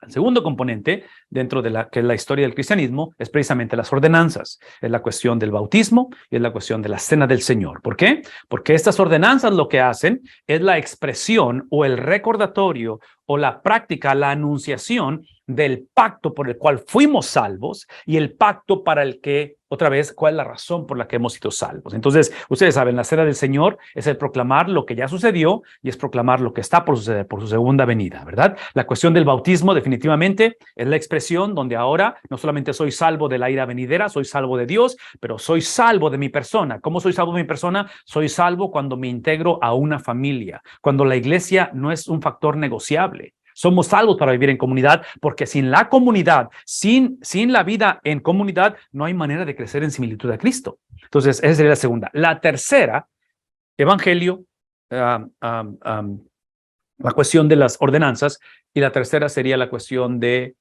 la disciplina en la iglesia. La disciplina en la iglesia, a la luz de la Biblia, siempre es para restauración, no es para separar a la persona o cortarla de la comunión con la iglesia. Es para restauración. Lo que hemos dicho anteriormente es que la cuestión de la disciplina de la iglesia no se ejerce, se enseña. Y conforme se enseña, se ejerce. Entonces, iglesias que trágicamente han negociado el evangelio, pastor, rezando la pregunta, son iglesias que nunca hablan de esto, desconocen los principios bíblicos de cómo ejercer disciplina, pero es obvio que va a ser necesario ejercerla, eventualmente. ¿Por qué? Porque obviamente vamos a violar los principios bíblicos. Todos lo hacemos en diferentes etapas. Entonces, la pregunta no es si va a haber versiones falsificadas del evangelio dentro de la iglesia. Esa no es la pregunta, porque eso va a suceder. La pregunta realmente es cómo vamos a lidiar con ello. Esa es la pregunta. Entonces, hace rato que hice la referencia donde si fuera a venir a pastorear una iglesia, yo diría, ok, esta es la doctrina. La pregunta no es solamente estamos de acuerdo con eso, la pregunta es estamos de acuerdo en lo que significa esa doctrina. Esa es una de las cosas que yo argumentaría. Yo diría, ok, esto es lo que dice la Biblia con respecto a la disciplina de la iglesia. La pregunta es, ¿cómo la vamos a ejercer? Y yo este tipo de enseñanza o de preguntas o de conversaciones, la sugerencia es tenerlas antes que las necesitemos. Porque tratar de hablar de disciplina de la iglesia cuando estás en medio del problema es un poquito tarde. Y va a haber muchas situaciones que pudiste haber evitado si hubieras tenido esa conversación antes. Entonces, para mí sería eso, pastor, de que si esas cosas son negociadas, yo potencialmente diría que la iglesia ha dejado de ser iglesia, si algo de esto ha sido negociado. El problema, tú lo sabes, y yo lo sé, el problema es que cuando ignoramos las escrituras, potencialmente hemos dejado de ser iglesia desde hace tiempo, simplemente que no lo sabemos. Y seguimos actuando o perpetuando esta cuestión donde trágicamente es el caso donde muchos nos encontramos hoy en día, muchos venimos de ello, y aquí está el punto. Y esa es la parte que me encantaría que pusiéramos un poquito de urgencia a la conversación y la razón de la interpretación de la Biblia. Si por alguna razón venimos, estamos o llegamos a estar en ese tipo de contextos como pastores, como iglesia, en fin, como comunidad, donde hemos violado estos principios, estos estatutos bíblicos y hemos dejado de ser iglesia, el problema más grande, no es solamente que hemos creado una caricatura del evangelio, pero el problema más grande es que al inconverso, y cuando digo inconverso, estoy hablando de hijos y de nietos de nosotros mismos, no estoy hablando simplemente de la gente de fuera, pero dentro de mi iglesia, no les estamos dando la oportunidad de que rechacen el evangelio, porque lo que están rechazando es una caricatura del evangelio. Entonces, regresando al querigma de la iglesia, regresando a la predicación de los apóstoles, era precisamente la urgencia de estos varones, hablando de iglesias disfuncionales, hablando de iglesias que muchas de ellas, después de 2000 años, no están entre nosotros porque cesaron de existir, ¿verdad? No hicieron caso precisamente de la enseñanza de los apóstoles.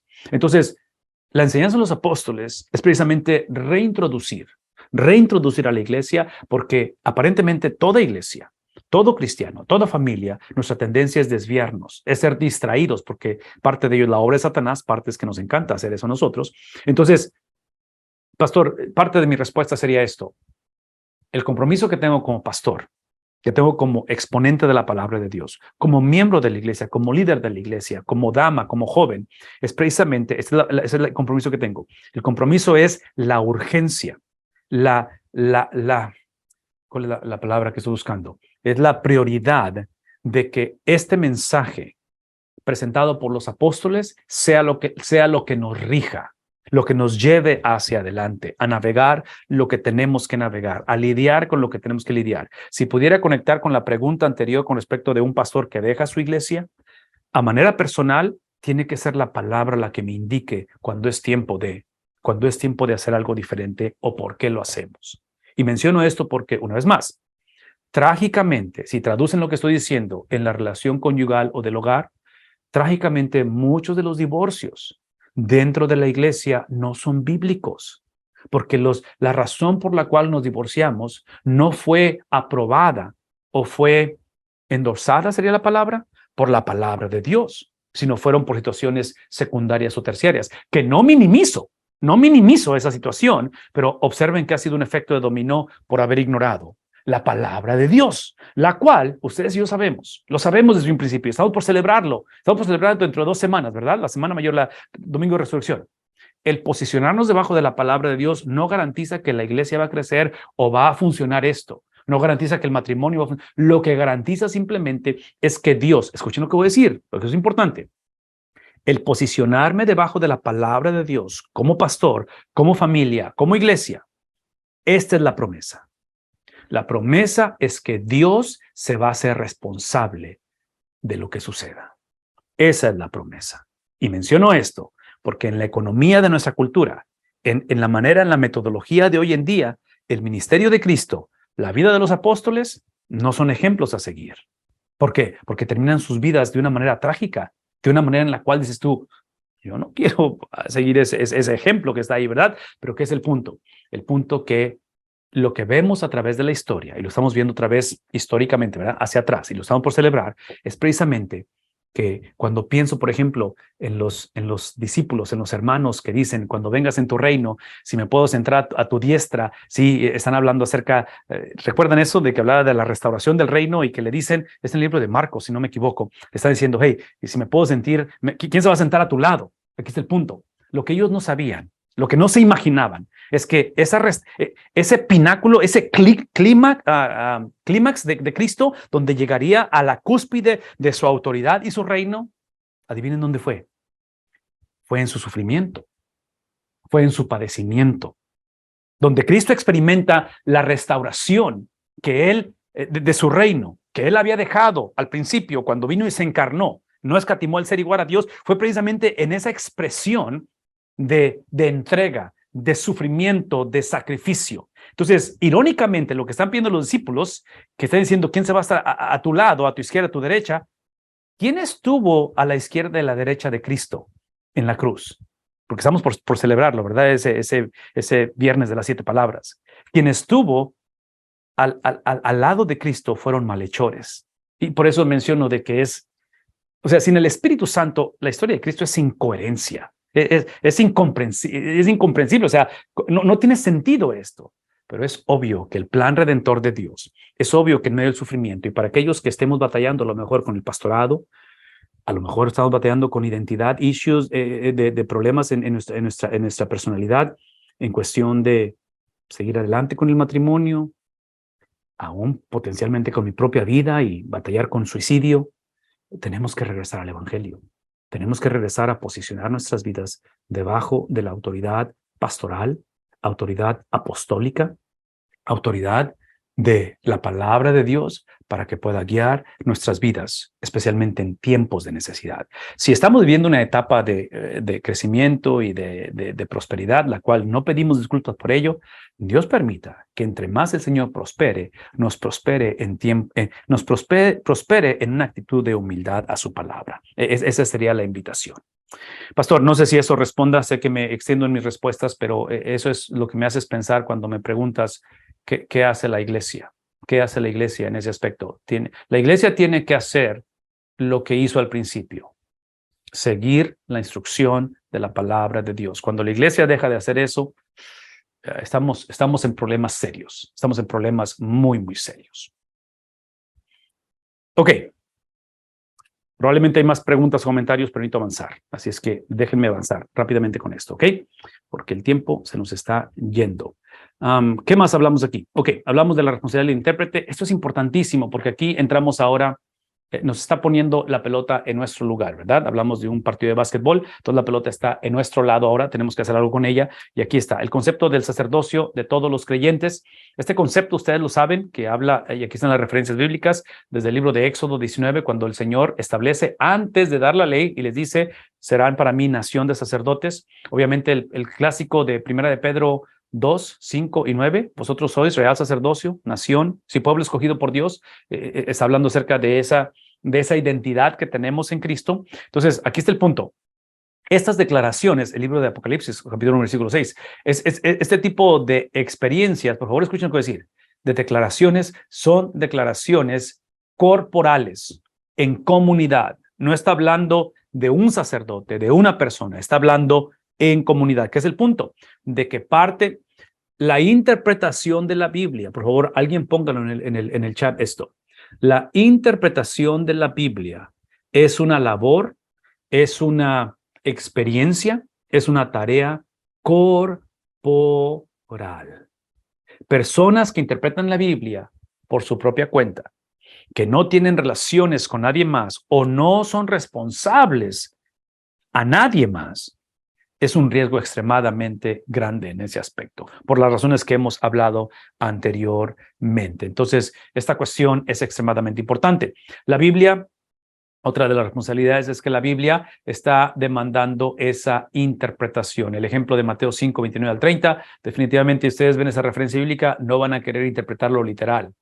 Es un pasaje que no podemos, es un habla acerca de que si te la mano o el ojo te hace caer, córtala o saca tu ojo. O sea, es obvio que no es literal, ¿verdad? Que es el punto de que requiere ser interpretada la palabra de Dios.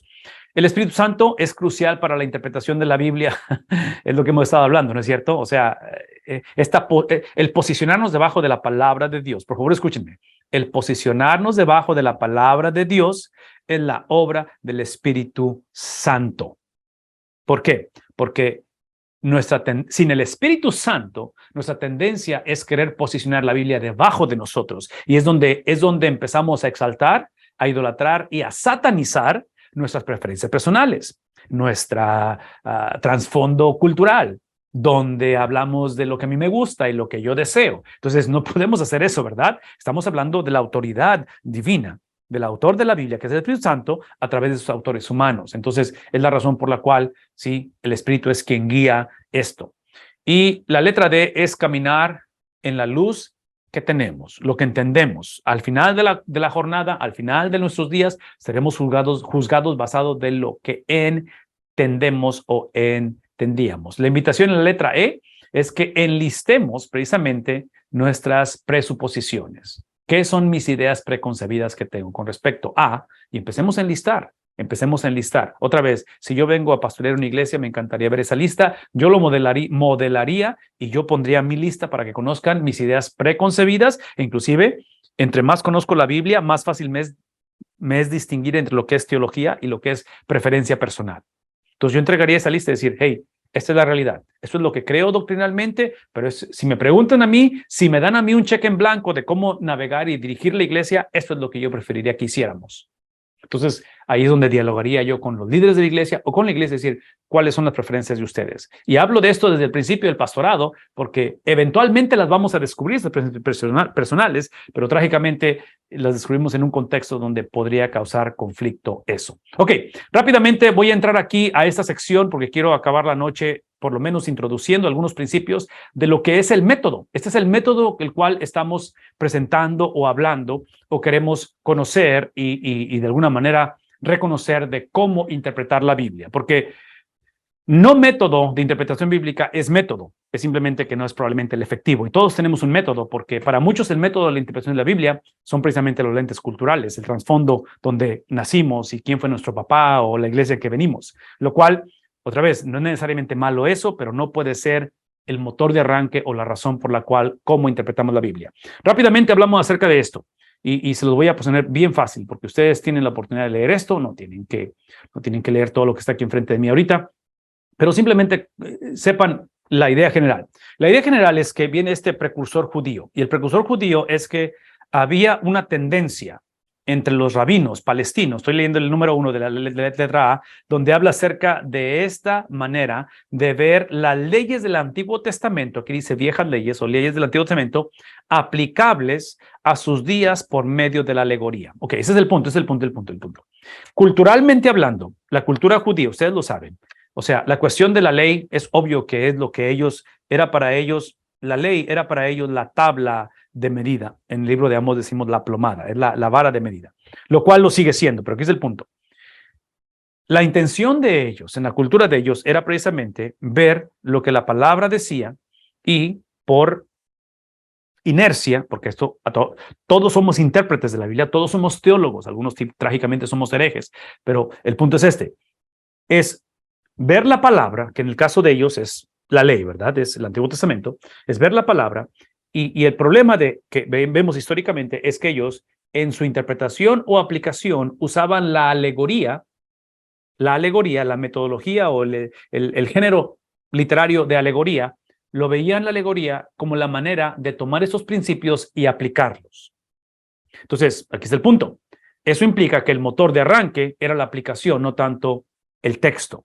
Entonces, cuando la aplicación es el motor de arranque, es donde nos metemos en problemas, porque la frase que hemos usado anteriormente es que el texto determina el sermón, no el sermón determina el texto. Entonces, en cuestión de interpretación de la Biblia o en la preparación de un estudio bíblico, no estoy en contra de manuales que usemos, de libros, estamos usando un material, obvio, pero nada de eso está inspirado. Lo único inspirado es el texto, ¿verdad? Entonces, iniciamos con el texto, pero ese texto, al ser interpretado, ahora tenemos que ver cómo es interpretado, cuál es la interpretación que le damos, porque esa interpretación eventualmente va a ser posicionada o va a ser cristalizada o encarnada a través de la aplicación. Históricamente, es lo que estamos hablando aquí, a raíz de lo que acabo de explicar, donde esta generación de rabinos, esta generación de seguidores de Jesús, esta generación religiosa, lo que hacían o lo que hicieron es que tomaron el texto, lo aplicaron, pero la aplicación siempre, o el motor de arranque era la alegoría. Era encontrar algo que hiciera referencia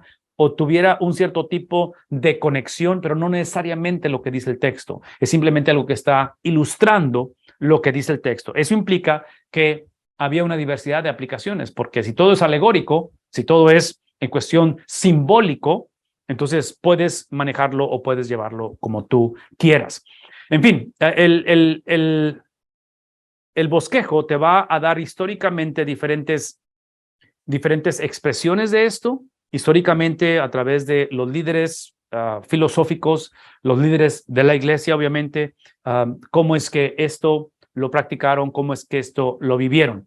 Eventualmente, en la letra B rápidamente es algo que va a ser desarrollado en esta escuela alegórica en Alejandría, en Egipto. Este método del que estamos hablando, que voy a ponerlo otra vez acá, que se llama histórico-gramático, simplemente es una reacción a este método alegórico. Ese es el punto que estoy tratando de hacer. Entonces, la primera parte de este bosquejo habla acerca de ese método alegórico, que es el problema, es donde estamos, y observen ahí otra vez quiénes lo usaron, cómo progresó, de qué manera fue manifestado, ¿sí? De ahí nos movemos ahora, y otra vez no tengo el tiempo para leer todo esto, ustedes lo pueden leer, pero está desglosando todo esto, está detallando todo esto que está hablando con ejemplos de ello. La letra C habla de las cosas positivas que tenía este método alegórico. Otra vez, vean la lista que está ahí con respecto a ello. Y va a hablar acerca de los problemas. Entonces, hace el contraste entre lo positivo y lo negativo de este método alegórico, que históricamente es la manera en que inclusive, a ver, ¿dónde está esto aquí? Va a llegar el punto aquí en el cual este método va a influenciar a los padres de la iglesia, va a influenciar a los historiadores en la iglesia, al liderazgo de la iglesia, y donde ahora encontramos en el número 2 romano, ahora sí, la palabra clave es reaccionaria, va a ser una escuela que reacciona al método alegórico. Y a esta escuela se le conoce como la escuela de Antioquía de Siria. Entonces, la otra es de Alejandría de Egipto, esta es de Antioquía de Siria. Estamos hablando de la iglesia que manda a los misioneros, ¿verdad? Ok, rápidamente, nada más déjenme tocar algunos puntos aquí y con esto vamos a concluir.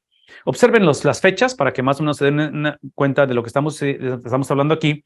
El punto es que en la letra A tiene una especie de precedente en el enfoque hermenéutico literal de los rabinos. Entonces, la palabra clave es esto. Hay un enfoque hermenéutico literal. El enfoque no está en la aplicación, está en lo que dice el texto. ¿Estamos claros en eso, hermanos? Sí, no, por ahí, porque eso es lo que estamos tratando de enfatizar. El texto determina el sermón, no el sermón determina el texto. Letra B. Está centrado, se centra en el sentido pleno, la palabra llano o pleno, obvio, ordinario, de las palabras y frases de la Biblia. ¿Por qué? Porque el Dios de la Biblia, en su mensaje, estamos hablando del mensaje general de la Biblia, él no está escondiendo, no lo dio en secretos o en claves. E inclusive, vean lo que voy a decir, para que conectemos la conversación un poquito con el Nuevo Testamento, porque mucho de eso es el Antiguo Testamento. Pero en el Nuevo Testamento, ustedes saben que cartas como los Colosenses, cartas como los Efesios, esas dos cartas en particular, son defensas de la fe, apologías, defensas de la fe en contra de lo que se conoce como el gnosticismo. Y parte del problema de esta secta que se había infiltrado en la iglesia era precisamente lo que estamos hablando aquí, de que el mensaje de la Biblia está por encima, está en lo plano, está en lo obvio, está en lo común, en el sentido común de lo que estamos leyendo, dentro de estas corrientes filosóficas que se habían infiltrado en la iglesia primitiva, era que ellos decían que el mensaje de la Biblia o la revelación divina estaba en cierto tipo de pasajes secretos y en códigos secretos. Es obvio que ahora entendemos a través de la palabra de Dios que su mensaje está por encima de, no está escondido secreto, es que ese mensaje eventualmente se encarna, es la persona de Cristo.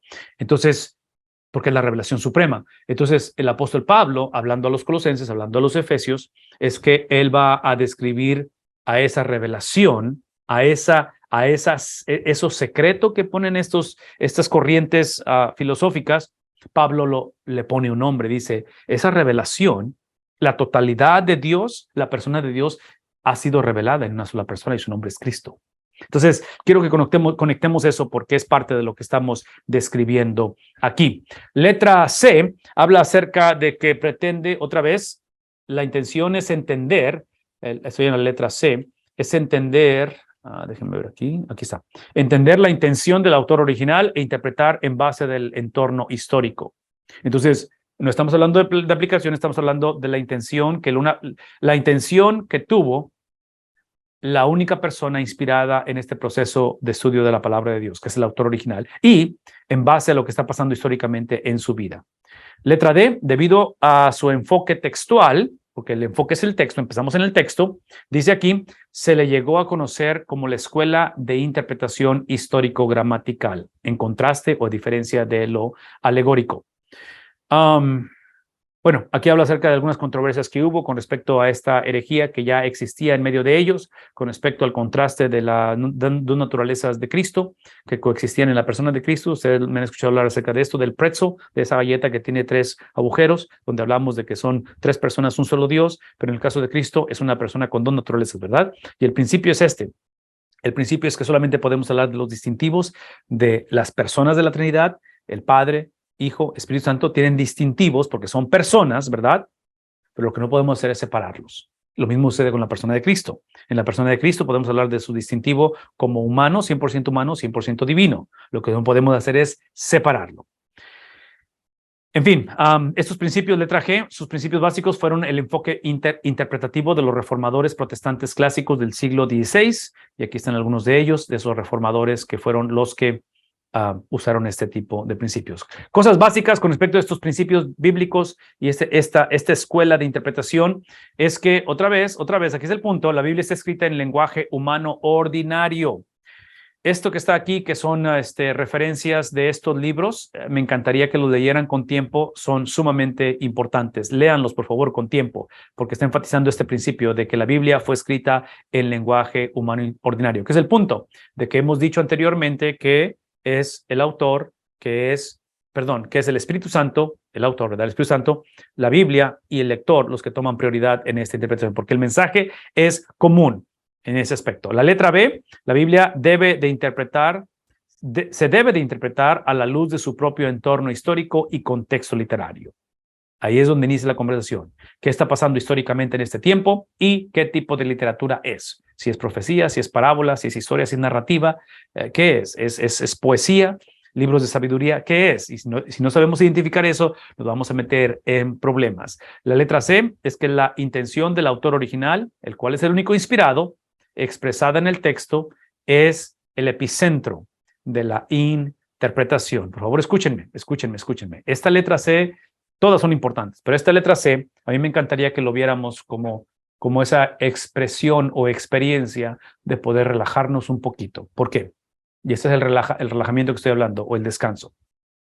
Porque inevitablemente nuestra tendencia es ver la vida a través de nuestros propios lentes, porque es todo lo que tenemos. No podemos ver la vida a través de nadie más o de algo más porque no lo tenemos. Entonces yo soy el producto, tú eres el producto de experiencias, de relaciones interpersonales, somos el producto del caminar en la vida. Entonces menciono todo esto porque cuando venimos a la palabra de Dios, a diferencia de cualquier otra conversación, y por eso cuando el pastor Tapia hacía la pregunta hace rato de qué hacer cuando una iglesia se desvía del evangelio, la respuesta en sí es que la iglesia, la familia, el gobierno, el cristiano, deje de ver, en este caso, o de definir las cosas a través de su propio criterio. Está involucrado el criterio, porque es obvio que por alguna razón somos seres racionales, ¿verdad? O sea, tenemos la habilidad de procesar información y tenemos la habilidad de tomar decisiones. Pero esas habilidades que tenemos, a diferencia del autor original de la Biblia, mis habilidades, mi conocimiento, mis experiencias, por favor escúchenme, no son autoritativas, porque ninguno de nosotros somos, ¿qué cosa? Inspirados. Entonces, aquí es donde marca la diferencia del cristianismo a diferencia de cualquier otra religión, aunque todas las religiones hablan de libros inspirados. No tengo el tiempo para regresar a lo que hemos hablado anteriormente, lo que hace la Biblia ser veraz, pero aquí está el punto. Es que si una iglesia, si un hogar, si un cristiano ha abandonado el evangelio y me invitaran a poder dialogar con esa iglesia, lo primero que yo haría es precisamente reintroducir el evangelio para asegurarnos que lo que estamos abandonando es el evangelio y no estamos abandonando una idea preconcebida del evangelio. Entonces, por eso los miércoles estamos haciendo ese estudio precisamente del querigma, de lo que es el evangelio, porque cada sermón, cada experiencia que tenemos es la tarea del expositor, del predicador, es introducir ¿qué cosa? El evangelio. Esa es la tarea principal. Entonces, una vez más, en cuestión de una iglesia, esa sería mi labor principal, es reintroducir el evangelio. Y basado en lo que es el evangelio, ¿sí? Estamos dispuestos a hablarlo, estamos dispuestos a dialogarlo en cuestión de que a lo mejor hay confusión de lo que pensamos que es el evangelio, lo que no pensamos. Lo podemos, y a lo mejor la conversación necesita varios días, varios domingos, no hay ningún problema. Pero eventualmente tenemos que hablar de lo irreducible, es lo que decimos hace rato, ¿verdad? ¿Qué son los irreducibles? ¿Qué es lo mínimo que requiere para que una iglesia sea iglesia, para que una persona sea regenerado por el Espíritu Santo? ¿Qué es lo mínimo que requiere para que y ustedes empiecen a definir las cosas? Aquí es mi punto.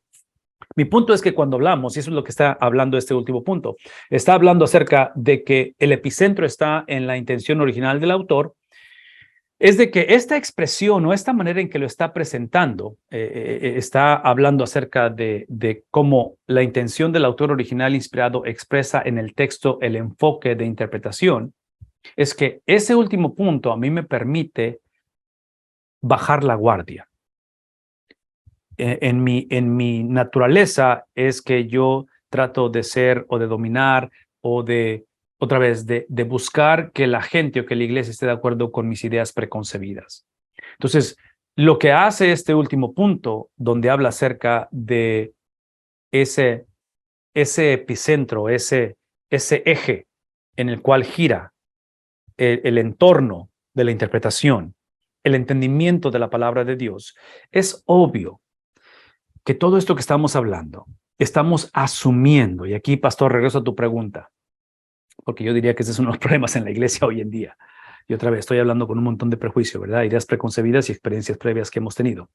Pero uno de los problemas de la iglesia, de la predicación y del cristiano, tuyo y mío, es que muchas de las veces estamos dispuestos a afirmar la Biblia o las partes de la Biblia que afirman lo que yo de antemano quiero que afirme.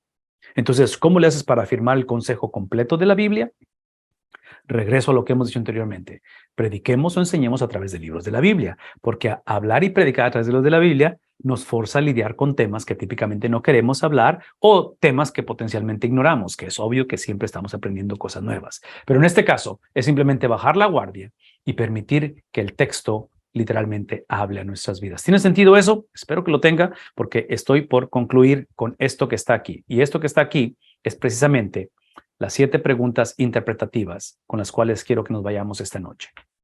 Las 7 preguntas interpretativas, que son las que nos van a ayudar, aquí está, nos van a ayudar como intérpretes modernos, porque es todo lo que somos. Somos intérpretes, no somos autores, no somos inspirados. ¿Sí captamos eso? Entonces, eso tiene que, otra vez, ayudarnos a bajar la guardia, a literalmente clamar la presencia y la misericordia de Dios para poder entender a la única persona inspirada, que es el autor original, en este caso, y que esa revelación que le llamamos iluminación, no inspiración, porque la inspiración ya no existe. Ya no hay manera que podamos decir, esto es lo que dice el Señor, fuera de la Biblia. La única manera que yo puedo asegurar y decir o afirmar que esto es lo que dice el Señor es si estoy afirmando lo que el autor original afirmó. Es la única manera. De ahí en fuera, todo lo demás es una opinión que alguien tiene, lo cual es obvio que cada quien tiene el derecho de compartir su opinión, pero lo hermoso de compartir opiniones es de que no son inspiradas, la cual no me hace responsable de obedecerlo. Y número dos, es de que la vara de medida, la plomada, no es la opinión del hombre. ¿Qué es la plomada? Es la opinión del autor inspirado. Esa es la única opinión. Aquí están las preguntas, rápidamente. Las preguntas interpretativas son 7 y son las que queremos usar el resto de la clase o el resto de este mes de marzo para poder otra vez llegar a ese epicentro, llegar a esa experiencia de conocer la intención del autor original. En este caso, tenemos que preguntarnos qué es lo que dijo el autor. ¿Qué es lo que dijo el autor? Y otra vez, acabamos de decir que lo que dijo el autor, en su gran mayoría, con algunas excepciones, estoy pensando en profecía como género literario, la cuestión de la profecía, literatura apocalíptica, pero típicamente el mensaje está ¿por dónde? Está por encimita, ¿verdad? Es obvio, está en lo que se le llama en el sentido común, lo que es entendible. Tenemos la bendición de traducciones de la Biblia, pero la palabra clave son traducciones, ¿verdad? No tenemos los escritos autografiados por los autores originales. No existe tal cosa, ¿verdad? Solamente tenemos la traducción de traducción. Pero aún en medio de traducciones, esto, lo que el autor dijo, definitivamente lo podemos encontrar. Es la primera. Número 2. No solamente es lo que dijo, pero es lo que implicó o el significado de lo que dijo. Déjenme hacer mi paréntesis que típicamente hago y regreso a lo que estamos haciendo los miércoles con la predicación de los apóstoles, con los sermones de los apóstoles documentados en el libro de los Hechos. Una de las razones por qué los apóstoles, y digo una de las razones, pero es obviamente por la inspiración del autor de la Biblia, es una intervención divina donde el Señor habla a través de estos varones. Es precisamente para cerrar la distancia entre el número 1 y número 2 que estamos enlistando, porque el número 1 dice que dijo el autor y el segundo dice que quiso decir o que implicó o qué significa lo que dijo el autor, que es el punto de que lo que encontramos hace 2000 años en la iglesia primitiva y lo que encontramos 2000 años después en la iglesia en el siglo XXI es un fenómeno que tenemos en común, y ese es el fenómeno, es de que afirmamos lo que dice la Biblia siempre y cuando nos sintamos con la libertad o el libertinaje o la autonomía de definir lo que dice la Biblia. Y es obvio, y ustedes lo saben esto históricamente, y no solamente históricamente, pero en la presencia. Es obvio que aquí es donde hay un montón de diferencias, hay diferentes maneras de interpretar esto, es diferente. Entonces, lo que estamos aprendiendo, o por lo menos tratamos de aprender en este curso, no es tanto de llegar a un punto en el cual estemos de acuerdo en todo lo que creemos y nuestras confesiones y nuestra doctrina, pero es tener un proceso de decir, ok, eso es lo que afirmas, en este caso doctrinalmente, lo que afirmas en cuestión de prácticas basado en la doctrina. Aquí está la pregunta más importante. La pregunta más importante es ¿de dónde sacaste esa conclusión? ¿Cómo llegaste a esa conclusión con respecto a, y aquí está el tema, la iglesia, por ejemplo, con respecto a la Biblia, con respecto a, y empezamos a hablar de todo eso. Entonces, menciono todo esto porque en el Nuevo Testamento encontramos la escritura de las epístolas, encontramos géneros literarios, encontramos evangelios, Mateo, Marcos, Lucas, Juan, encontramos narrativa histórica, que es Hechos, encontramos epístolas, y esa narrativa de las epístolas, que es la mayoría de los libros del Nuevo Testamento, hasta donde alcanzo a entender, la razón por qué son escritas estas epístolas bajo la inspiración del autor de la Biblia, que es el Espíritu Santo, a través de estos autores humanos, es para ver lo que dijo el autor original y lo que implicó o lo que significa como una sola experiencia. Porque voy a decir una vez más, y esta es la parte que reenfatizo otra vez. Esta noche tenemos que descansar en la presión que típicamente voluntariamente nos ponemos por nuestro ego o por nuestra negligencia, nuestra ignorancia o por nuestros lentes culturales, donde asumimos responsabilidades que no nos corresponden en la interpretación de la Biblia.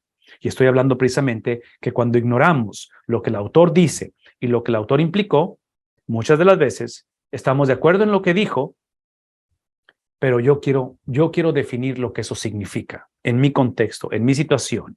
El clásico ejemplo es que típicamente en cuestión de pecado, en cuestión de faltas, si alguien más lo hace, queremos que Dios traiga su justicia. Si lo hago yo, quiero que me dé gracia, ¿verdad? Gracia para mí, justicia para el otro.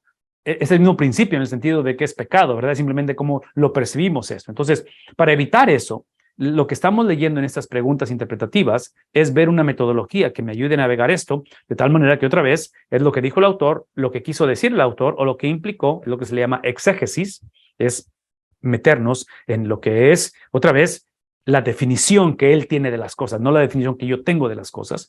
Número 3, es lo que dijo ese mismo autor en otra parte sobre el mismo tema. Y cuando decimos de otra parte, es de otra parte del mismo libro que escribió. Y en este caso, observen cómo esa otra parte potencialmente, tenemos ejemplos en la Biblia donde tenemos el historiador Lucas, se le atribuyen 2 libros, ¿verdad? El Evangelio de Lucas y el libro de Hechos. Entonces, si vas a hablar de un aspecto doctrinal o hacer una afirmación de una enseñanza de Lucas, tienes que ver qué es lo que dijo de ese principio en todo lo que él escribió. Entonces, por eso estamos hablando de lo que dijo en otras partes. Letra C. Letra D. Te estás moviendo ahora de Lucas, ahora a nivel de el resto de los escritores inspirados en el Nuevo Testamento, que en este caso es la letra D. ¿Qué es lo que dijeron estos otros autores bíblicos sobre el mismo tema en otros libros de la Biblia? Es la letra D.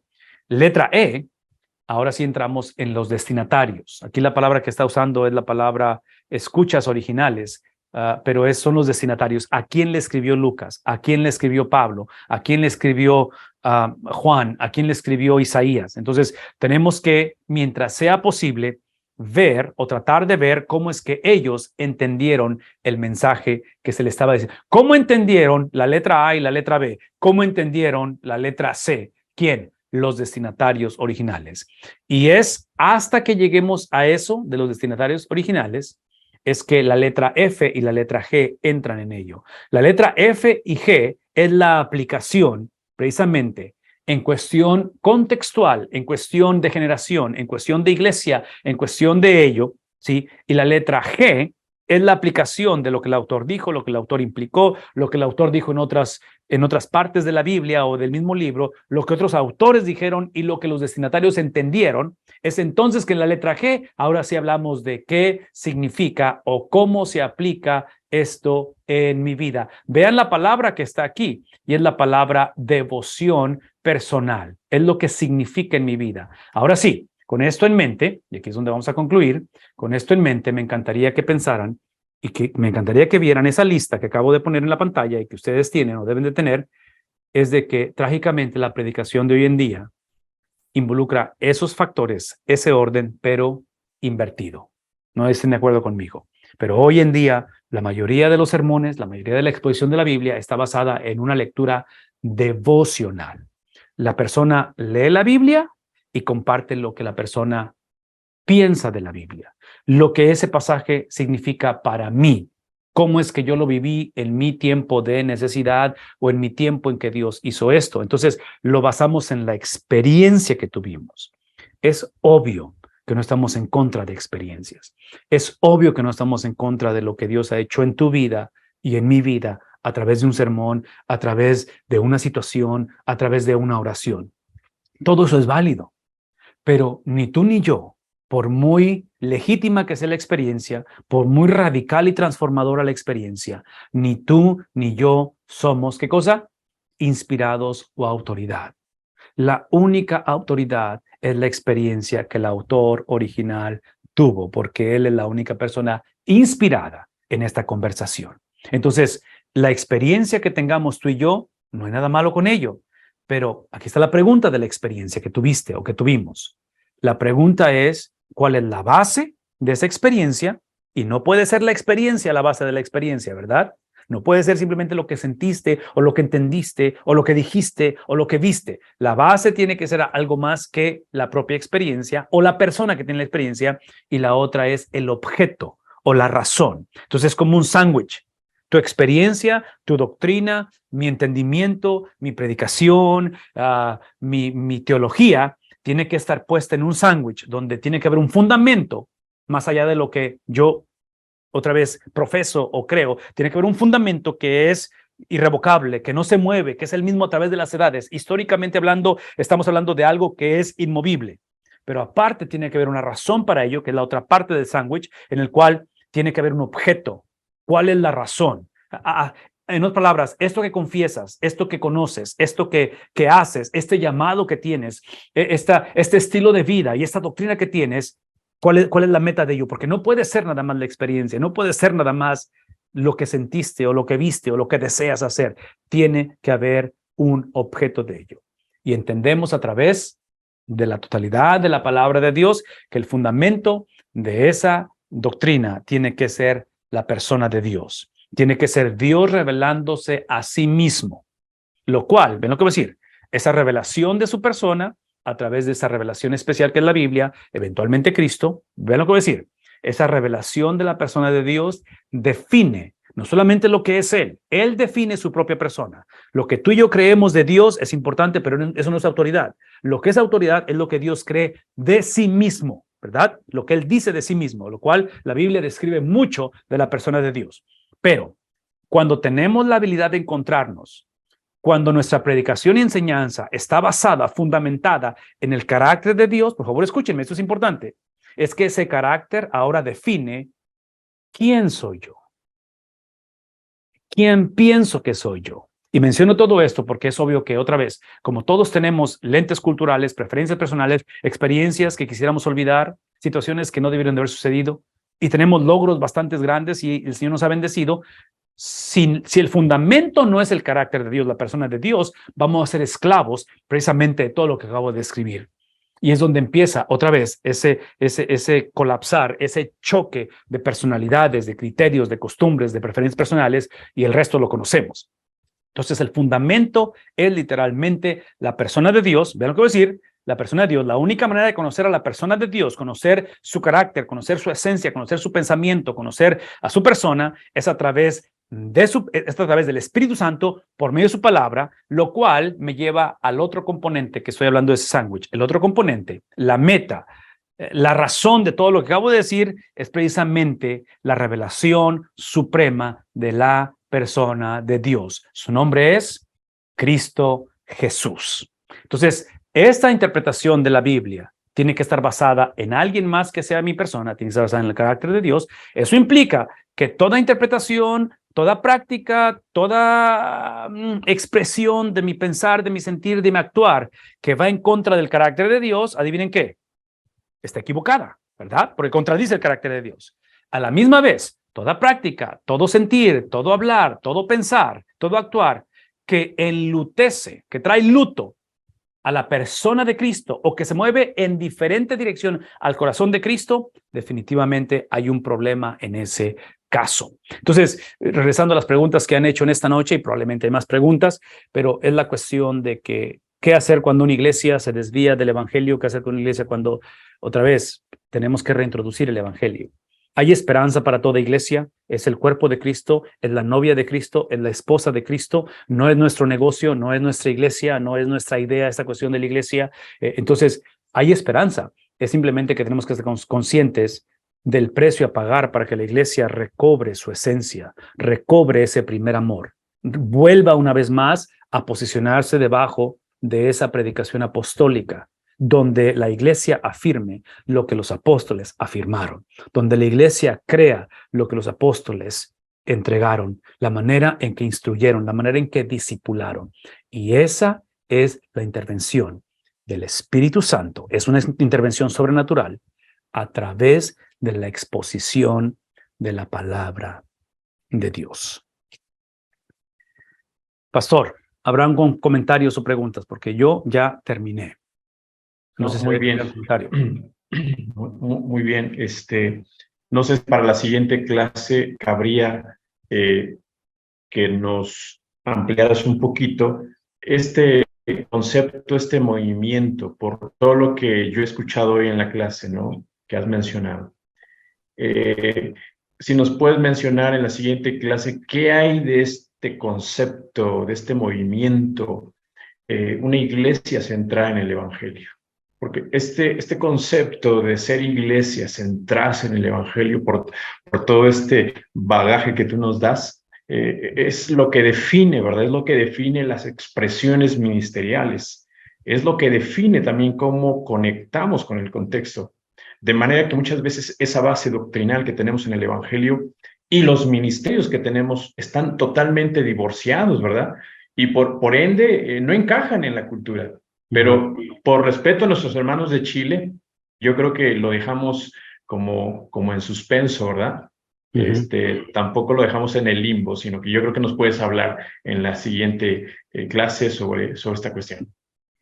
Sí, pastor, definitivamente, y gracias que me recordaste de mis hermanos de Chile, porque definitivamente mis hermanos ya ahorita está por ser martes, por el horario de ellos, así es que siempre apreciamos la valentía de quedarse tan tarde y conectarse a estas horas de la noche, lo cual lo valoramos de todo, pero especialmente de mis hermanos, así es que definitivamente muchísimas gracias, pastor, por tu liderazgo. Déjenme orar para despedirnos. Nos vamos a quedar aquí un ratito más platicando. Si quieren quedarse y pueden abrir sus micrófonos y podemos hablar. Quiero despedir a la clase porque simplemente tienes razón, ya es tarde. Ya es tarde para todos, no nada más para mis hermanos de Chile y de Sudamérica, pero donde se están conectando, yo sé que ya es tarde, es que queremos orar y permítanme orar antes de...